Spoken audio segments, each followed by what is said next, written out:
Welcome back, viewers and subscriber. Today I'm gonna show you how to get crystal clear audio when you record your DJ mixes. Alright, so today I'm gonna show you the application that I use to get that type of audio. So today I'm gonna use Audacity. You can use Ableton, Adobe Audition, Logic Pro, Reaper. There are tons of apps you can use, but today I'm gonna use Audacity. So let's go download Audacity right now. So we're gonna go to Google, search Audacity for Mac OS, or if you're using a Windows, you can click Windows. So we're gonna click that one. I am using the Apple Silicon. I have a M1 MacBook Pro, so I'm gonna click download right here. Download that file. Once the file finished download, you're gonna install it. But since I already have it installed, let's get straight into it. So we're gonna open Audacity. Alright, so in Audacity right now, first thing you're gonna do, you wanna make sure you connect your DJ controller to your laptop or your PC, whatever. Click audio setup.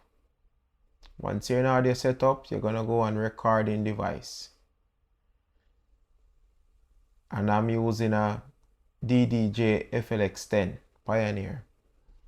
If you don't see your DJ controller, you can come down to rescan audio devices and it will rescan.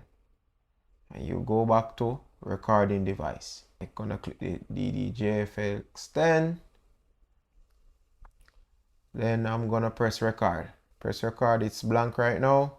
So now I'm gonna open my DJ software. DJ software I'm using today is gonna be Serato DJ Pro. So I open Serato DJ. I put a song on it. Once I have a song on it, I'm gonna press play.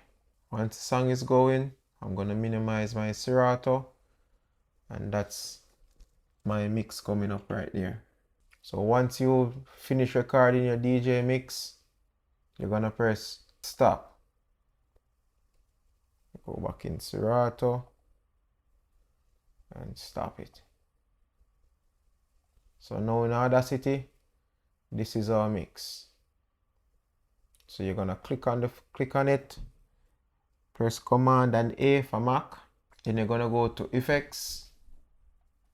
After you highlight all the tracks, volume and compression, then you're gonna click normalize. You can pause it to see what's the settings I have here. Then you're gonna press apply. What this is gonna do, this is gonna adjust the volume of your mix so you don't get any clipping, any distort. You're gonna get it crystal clear. Then you press apply. As you can see, the waveforms has moved. So there you have it. This is how you record your mix. Catch you in the next one.